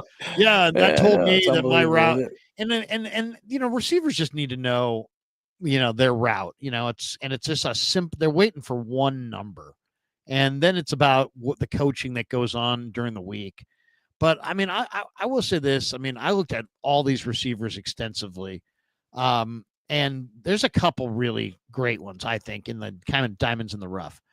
Isaiah Bond, who started at Alabama and then transferred to Texas and then didn't have a great year this year. He is just such a speedster, such a great route runner. You mentioned the kid Royals from Utah State, but there's also Ty Felton from Maryland who runs in the 4.3s. There's Savion Williams from TCU, who's just very. That's one of the guys I thought you were going to bring up. He's big. Oh yeah, that's a big dude. He's just a beast, but he's not a great separator. He is a beast. But he's a Juwan. You're going to throw it up. I mean, he's got a little better speed than Juwan, but he's still in the 4.5s. But he'll throw. You can throw up to him. The Georgia kid, Arian Smith, is the fastest guy you're ever going to see, and he just can't catch at all. He's Danny Gray. Just the worst hands you're ever going to see. I mean, he just can't do it. Dante Thornton from Tennessee is big and fast. I mean, he's really big and really fast, but he needs lots and lots of work, even though I like him as a guy. But I told you I love that Keandre Lambert-Smith, the Penn State transfer to Auburn. Love him. And I love this kid, Zachary Franklin, who played at Illinois this year. He's 6'1", 190. I also kind of like this guy, Elijah Badger and Jordan Watkins. So we'll see. The other guy that's really special, and I just started watching him this week because somebody told me to watch the other Iowa State guy. And I started watching. Both those guys are good. Yeah, I mean, the big guy, Higgins, is the guy someone told me to watch. But I watched Jalen Noel, and Jalen Noel he's a 4.39 guy. He's a star. Yeah, he's fast. He's a star. I mean, yeah, he would be one. Outside, Jalen Noel but then, star. Yeah, he's nice. But again, you're probably getting him in what, 2nd, 3rd round? I mean, that's a position that you're not going in. And, they might just do that. Like you said, they might just say, you know what, we're just going to eat it all this year because Ayuk's another hit on the dead cap space and all that kind of stuff. And maybe it just pisses off Jed that much that he has to stamp that, $22.8 million check on April 1st. And that may be the case. That may be his undoing. And that's the whole thing that kind of started this whole deal. And he's just pissed and let's move on and everything else. But when you move on from Aiyuk and that's great, then you got to find somebody to replace him. And you've got so many things to do already that it's like, damn, it's another one. It's another thing that you got to worry about. Cause that receiver core all of a sudden goes DeMarcus Robinson, Juwan Jennings, Ricky Pearsall. Oh, I gotta show you something here. This is pretty funny. You've heard of Xavier Restrepo, the Miami receiver? Yeah. So he's a good little receiver, right? Well, he tanked the 40 at Miami's pro day today. He ran a 5. He ran a 5.1. That can't be right. And a 4.9 at the pro day. That's like an O lineman. Right. And we got the footage of it. Is that true? I'm gonna show it. We're gonna show it. And you can decide because you've seen these before. There's no way that Miami has a receiver running a 5. Well, and first of all, he's a great little receiver, right? Yeah. And he's totally tanking this for whatever reason. But look, tell me if you think this looks like less than 100%. Now we don't know how this guy runs. I've never heard of a receiver running that slow. I know. Like, what did Juwan run? A 4.72? I mean, that was slow. 4.951. I mean, that's like stopping. There's no way. That's like stopping to get a sandwich. I was just gonna say, dude, that's an offensive lineman run. Rich Eisen runs that. No, Eisen doesn't run that. Oh wait, let's see. Oh, it's on X. Hold on a second. I gotta open it on X. Here it is. For the love of God, man. Oh, here it is. But why would he take the run? Does he think he's gonna be drafted by the Dolphins or something? He wants to stay home. That's not 100%. Look at this. That's wild. Right. But you wouldn't do that because Here. it's every tenth of a second is money out of your pocket. There's no way. There's no way. No, but he's not. There's no way he runs 5.1. No chance.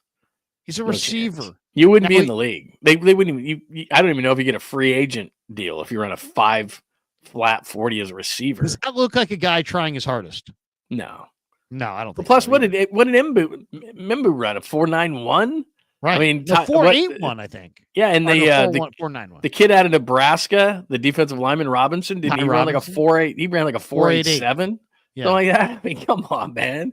If you're a receiver, you can't be running a 5 flat, something like that. Well, I don't think he actually runs that, but something's wrong. There's something wrong there. Well, he's tanking. That's weird. He's tanking. Yeah. I don't know why he's tanking. That's weird. Someone said, Larry, you're going to play the video. Did I play it? Did you see it? I saw it. You saw it. Okay. Someone said, can't see it, Larry. Larry, we can't see the video.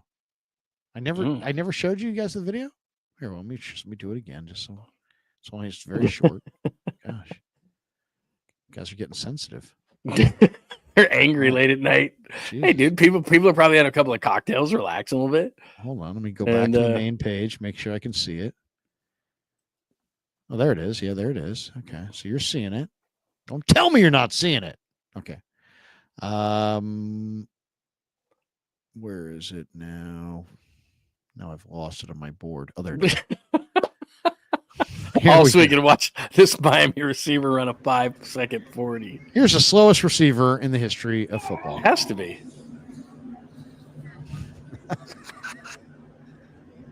That did take a long time. Clock that did take a long time. He looked like he was jogging.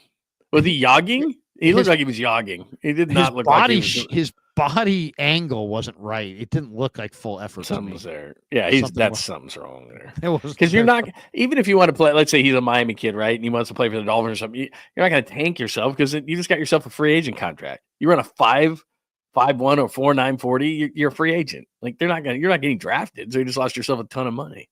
Yeah, way to go. You're not doing that. You seriously, no chance. But you know what? Unless you want to go to a certain team, I mean, yeah. Here's the other thing. Here's the thing about this. Sometimes when these guys don't work out, okay, at the combine, then they have the pro day, and then sometimes you've heard examples. I think Greenlaw might have run 4.7 for the scouts. He did. I remember that. But the Niners sent another scout in there and had a 4.5 time on him, and then drafted him based on their scouts' 4.5 time. So it's possible that there's a little gamesmanship here. No, there's no doubt. I don't think there's any. But that's why they're never going to be able to do this. I just wish everybody would work out of the combine. Just work out of the combine. You're all on the same place. You're all in the same place. Can we just make it so that it's not, a fast track, a slow track, a this or that? It's everybody against everybody. And same thing with the quarterbacks throwing. Okay, you're not throwing against any receivers. If it sails over his head, who cares? Like I remember, was it Cam Newton or somebody that was the first overall? They had the worst combine I've ever seen a quarterback have. He was still the first pick in the draft. Like they just compete. Don't you want to compete? Don't you want to run the 40 against somebody else in the exact conditions somebody else did? It would drive me bananas that I'm giving a guy millions and millions of dollars, and Cam Ward can't throw, or this receiver can't run a 40, or now I've got to go watch this kid run a 5-second flat in Miami, and now I got to go back to Miami because the kid ran so bad. It's like, oh my God. No, well, I mean, just remember this. Oh my God. Just remember this. Brutal. The guys who can run do run. The right. guys who can jump do jump. That's a good. The guys who can lift do lift. Just remember that. Guess who didn't run a 40? Trey Lance. Guess whose speed by the time he got here was incredibly underwhelming. Trey Lance. Right. Yeah, so he didn't run. Didn't do anything. Remember all we had in the about his speed? He ran 22 miles an hour. Yeah, who cares? That tells me nothing. That tells me they didn't nothing. get a true athletic view of who he was, because he got here and it was like, yeah, he's running by guys at North Dakota State. He got here and it was like Fred Warner's like, do you have another gear or not? I mean, is that your gear? Is that your highest gear? No speed. I'll tell you the craziest thing about Trey is the lack of real zip on the ball. He didn't have great arm strength. That's the Blew me part away. that was like, whoa. His accuracy was nuke lelouch. I mean, I just remember in camp just standing there going, "Oh my God, they've made this major mistake." Because for some reason he had a good first half of the camp his rookie year, and then he went down to the Chargers and that whole thing, that joint practice, didn't know what they're going to do, and he was thoroughly confused. He seemed to lose his confidence from that point forward, and every ball he threw at training camp, I remember that rookie training camp from then on. Well, I mean, it was nuke lelouch, man. It was hitting the mascot. It was like, where is this ball even going at that point? Because I remember I was standing next to you going, uh-oh, this is not good. I mean, seriously, if you wanted to see acting, the acting that was done by the Niner players and coaches as this guy would airmail, layup passes on the sidelines. I can remember Brian Griese, not once. Brian Griese easily could have gone like, oh my God. He didn't not one time did they ever sell out good old Trey Lance on, he's just throwing an 8-yard pass in the flat, and it's like it wound up on another football field, and then it's like overthrew no the one was sideline. Safe. Yeah, I mean, it was no one was safe. It was unbelievable. You know what's amazing? And I bet they just were like, oh my God, because this was a Jerry Jones deal. They got a 4th-round pick for him.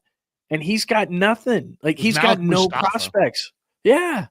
He, like you said, he's got to go to Canada or some of these other leagues. And, it's too bad because he's a good guy. Maybe he doesn't need to go to Canada. The guy's made $35 million. That's true. How about just retire? That's true. If you were not good and you had $35 million, would you go to Canada and guarantee and prove that you're not good? Or would you... I'll be interested to see what he does because he needs to play. Does he love to play? I've always maintained that he loves to play. If he doesn't go to Canada, it will tell me he doesn't love to play. His dad played in Canada. His dad played in Canada. It's not like what? I can't play in Canada. Your dad played in Canada. Go to Canada and show everybody what you got. Right? Yeah, it's tough because the way that they just develop the quarterbacks is a lot of times, and Mac Jones is under the same thing. You get one shot.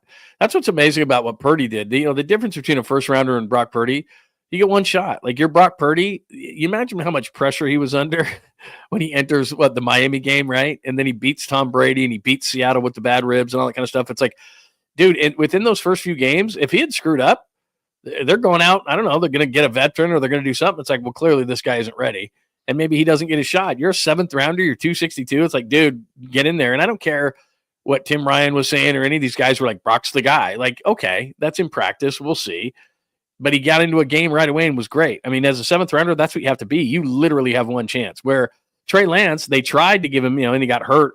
And then I don't know if people saw it, but that last game of the year when they stuck him in there, Cooper Rush needed I don't know what it was, 5 or 10 more snaps to make $1 million. Jerry Jones is like, nope. Puts Trey Lance in there. And, I mean, seriously, I think Trey Lance killed the cheerleader. I'm not sure, but he might have killed the Dallas Cowboys cheerleader on a throw to the sidelines. I mean, it was just like, oh my God. It was sad. I felt bad for the kid. Exactly. I'm not laughing because I'm pissed at the kid, or I felt bad. I was like watching him going, he just doesn't have a clue. And I don't think you can teach the kind of inaccuracy that he has. I just don't think you can teach it. What if Mac Jones comes in and is really good? Then it'll be good for us. It'll be good for the talk. I mean, seriously, what if Mac Jones is really good? I'm not expecting it, but it would be interesting. Bucko Sports says Restrepo has the all-time receiving yards record in Miami. Definitely tanking for some reason. Yeah, there's no question. You just would tank. You wouldn't. But he might lose millions. He wanted to. Well. But wasn't he projected? John, wasn't he projected in the 3rd or 4th round? That guy? I thought he was mid-round guy. All about this. This guy's a proven entity. Proven. This guy is one of the best receivers in this draft. As far as nobody he's can not run a burner, but he's a really good receiver. So it's like he's got the skills. So somebody might have said to him, "Hey, man, we're going to take you in the 3rd round." But, promise us you'd tank this 40 because if you have you ever heard of anybody tanking a 40? Like, dude, you're at a 4.94 or whatever it was. I've never heard of tanking a 40, right? Or any kind of.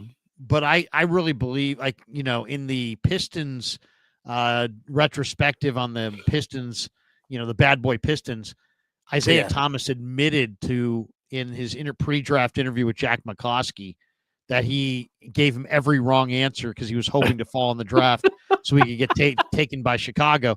Instead, he went to Detroit, and McCloskey told him, he's like, hey, man, I don't care how you answer these questions. Mark McGuire's going 1, and I'm taking you number 2, and that's the way it's going to be. And the Warriors Larry Riley told me that they kind of did the same with Steph and Dell, that Steph and Dell would not come out. Yeah, you didn't want to come here. You want to go to the Knicks, right? Told them, do not draft us. And they said, screw you. We're going to take the best player, and that's you. And so the Warriors, that's when the Warriors officially changed, is when Nelly and Riley stood up to Steph and his dad. Did you ever hear the story? No, I read that up because I saw somebody mention Jamarcus Russell in the text. So Matt Millen came on one time, and when Millen had the second pick, so obviously Jamarcus went first in 2007 and Calvin Johnson went second. And even though Detroit knew that they weren't going to get a shot at Jamarcus Russell, they still had to bring him in. And Matt Millen said that when Jamarcus Russell came into Detroit for his interview, he literally put his feet up on Millen's desk because he knew he wasn't going to Detroit. And he just basically, I don't know why you'd want a free trip to Detroit, but just basically said, look, man, I'm going to the Raiders. So like, I came in here to be a nice guy, but what are we talking about here? Do you want to go to dinner or something? And Millen kicked him out of the facility. He was like, get the hell out of here. And he picked up the phone and he called Al, and he said to Al Davis, because he's good friends with Al, and he said, you cannot take this guy number 1. He's a piece of crap. Like, it just, remember when Al Davis can't take him. Remember when Al Davis used the fact that Lane Kiffin did not like Jamarcus Russell as evidence that Lane Kiffin was with that projector. Coach. Oh, it was unbelievable. And he doesn't like Jamarcus. Doesn't like Jamarcus. He doesn't see the greatness in Jamarcus. It's terrible. It's like, he doesn't see the greatness in Jamarcus. And you know what's funny about it is Millen told us, and believe me, somebody said Millen's a terrible GM. Believe me, I was in Detroit. I was there at Lions HQ when they took Charles Rogers, when they took Roy Williams. And then the third year I was in there and we were talking about Sean Merriman or DeMarcus Ware. And he picks Mike Williams out of USC, who was in Tampa, Florida at the time, totally out of shape. Slow. And Matt Millen came downstairs, and then we're in Detroit, and we're just like, Matt, what are you doing? Like, here's a guy 3 yards in a cloud of dust and takes 3 receivers in a row. But I digress. But he said that Al accused Matt Millen, who he was really good friends with, and they had known each other forever. He said that he was trying to take him off of Jamarcus and making him take Calvin Johnson, and Al got all pissed off at Matt Millen, saying that this didn't happen, and you're just trying to get Jamarcus for yourself, this, that, and the other. So, of course, Jamarcus goes first to the Raiders, and Calvin Johnson goes second to the Lions. Well, and it's funny, there's a lesson to be learned there, because think about it. How many GMs would have the courage of their convictions after missing on Mike Williams and missing on Charles Rogers to come back for another receiver in Megatron, but it was Megatron. And Megatron's a Hall of Famer. But I'm just saying, it's like, that would be like if the Niners drafted a receiver this year and he wasn't very good. Right. And then all of a sudden next year drafted a great receiver. It's like, it's a lot of receivers. It was so brutal. You're in Detroit. It's a 3 yards in a cloud of dust town anyway. But what Matt Millen had done, and the biggest problem was, he drafted Joey Harrington 3rd overall in 2002. And then he thought he needed a receiver. Charles Rogers, Michigan State, local guy, 2003. Drugs, major problem. Then he goes Roy Williams, 2005, and he goes Mike Williams, 2006. And it was like, Mike Williams, everybody knew the kid at SC, he was trying to challenge the rule back there to get into the draft. They denied him. So he went home. He was from Florida, from USC. He goes home to Tampa, gains like 25 pounds, was terrible in all the athletic metrics. So we didn't even think of him on the board for the Lions. They needed a defender. We were sitting there at Lions HQ, like you and I have done that Niners draft so many times. And we're debating whether it's going to be Sean Merriman or DeMarcus Ware. And they took Mike Williams. I could not believe it. And then Millen, like Kyle and John used to do with you and I, come into the room, and we were just like, what are you doing? Like, we had nothing else to say. We're like, what are you doing? People are losing their mind. What are you doing? Oh, man. Some of those draft room days, I mean, are just amazing. Those are fun, I was there for Harbaugh and Balky coming in after they drafted A.J. Jenkins. And I remember saying to Jim, you drafted A.J. Jenkins. Tell us about what you liked about him, right?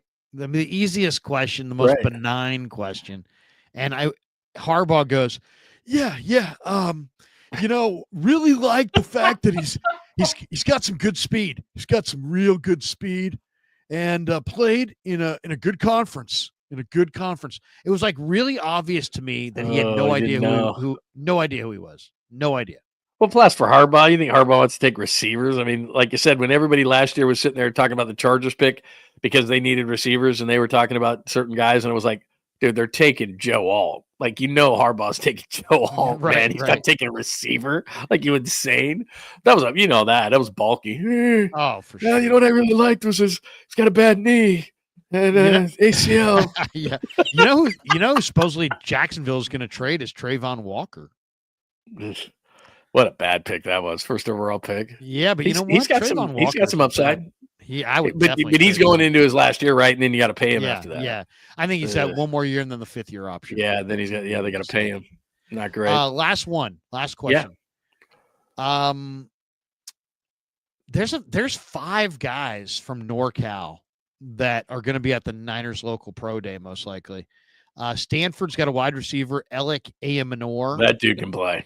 Yeah, that big, strong, fast, but he did blow out the knee and he drops the ball. He's got an 8.6% drop percentage. That's pretty high. Cal cornerback Noel Williams, who I think led the nation in picks at some point this year. Cal linebacker Teddy Buchanan, who went to my high school. Go Cats. He's nice. Cats. Go get him, Cats. Spartan receiver Nick Nash and my Sac State brother Jackson Slater. Which NorCal local college guy of the Niners likely to go for, you think? People say good things about Buchanan, the linebacker. I've seen him a little bit at Cal. He's, you have need at the position, not only for a starter, but depth. Yeah. I thought Jalen Graham was going to be better. You and I have talked about him for a number of years. I thought Winters calmed down later in the season, was a little bit better, but with his speed, and I saw him a ton at TCU, I thought he was going to be better. Not that forceful of a tackler. No, but it went from, and I didn't love Orrin Burks, I didn't love Flanagan Fowles, any of those kind of guys. No. But the thing is that now you're very devoid of depth at that position. So it's not only replacing Dre Greenlaw, but now you've got a real lack of depth. And I know they get the guy out of Tennessee. He's a pure special teams player. I think he played late in last season of like 200 snaps or something. Gifford. Yeah, he played like 200 defensive snaps last year late in the year because of injuries. But they really need some depth at the linebacker position. And as you know as well as anybody, your linebackers play a lot of special teams. And so they really need to get after some linebackers in this draft, not only for a starter, but for some depth too, because the depth they've shown is not very good. Yeah, I agree. Teddy Buchanan. Noel Williams would be amazing as well, but Teddy Buchanan, I think, would be the guy that I would want to get. And we have this super from Sonny Desai. Larry, any thoughts on D lineman Mo Lester from Mass? Oh, yeah, that's really hilarious. Mo Lester. Get it? Yeah, I do have a question. You catch those. It's late at night, and I wouldn't have caught that. Well done by you. Very well done by you. I like Mr. Lester. He's really, really good. All right, that's going to do it for us. Thanks to our sponsors. Thanks to all of you. That's how we end. On that note, let's get the hell out of here. But good show, good stream. Tomorrow is Tuesday, and I will stream tomorrow night with Raj. There'll be no Niners Nightly tomorrow because the Giants play the Tigers game 2 of the final Cactus League game or final spring training game at Oracle Park. But it's a 5:00 start. So no Niners Nightly tomorrow. I'll be back Niners Nightly on Wednesday, and Ryan Fowler from the Draft Network is going to join us. Looking forward to that. And then I get a guy later in the week who's going to be a draft guy as well. Looking forward to him. JD's going to join me Thursday night. So a lot coming up on that. And of course, we'll do more videos. I got a video coming out tomorrow, and I took every single guy that left the Niners, and I tried to match them up with somebody who's in this draft that could be the replacement for every single player they lost. So look for that coming out tomorrow. Kev will probably put that out in the morning. But that's going to do it for us. Thanks to John. Thanks to all you guys. John, you got a final thought as I hunt around for the eject button? I always enjoy it. And remember, you and I are going to start, because I've been bringing those up on my show on John Lynch Unleashed, people trying to name that Friday night show. So we're going to do the Friday night Giants show, and we're just going to sit here. No negativity when it comes to the Giants, as much as you may push. Lots of beers. If you have names, thoughts, we're thinking about like something chug, but I'm not sure. But we're going to have a good time on Friday nights watching some Giants. I know Kevin is coming up with something so we can kind of have the Giants game going. We got a little rap. We got a little rap going. Yeah, it's going to be a good time. We're going to start an opening day. So Thursday at 1. You ready for Thursday at 1? Let's go. I'm ready Thursday to go. at 1. And then next Friday, it's Friday opening day at home. And so that'll also be an afternoon game. So it'll be some day drinking. But normally it'll be Friday nights. But yeah, we'll day drinking's the best. Day drinking's the best. You're in bed by like 8 o'clock. Oh, it's feel great the next morning. It's day drinking. I'm a big fan. Exactly. Oh, it's the best thing there is. anyway, that's going to do it for us. I don't know what happened to it, but yeah, I'm a big Thanks fan. to John. Thanks to all of you. Thanks to our sponsor, Mancini's. The link is in the description below. Thanks to Sharp Corner Sports Cards and Collectibles. And, of course, thanks to Pig and a Pickle, the best barbecue in all of Northern California. Peace. Yeah, never met a man I've been scared of. Can't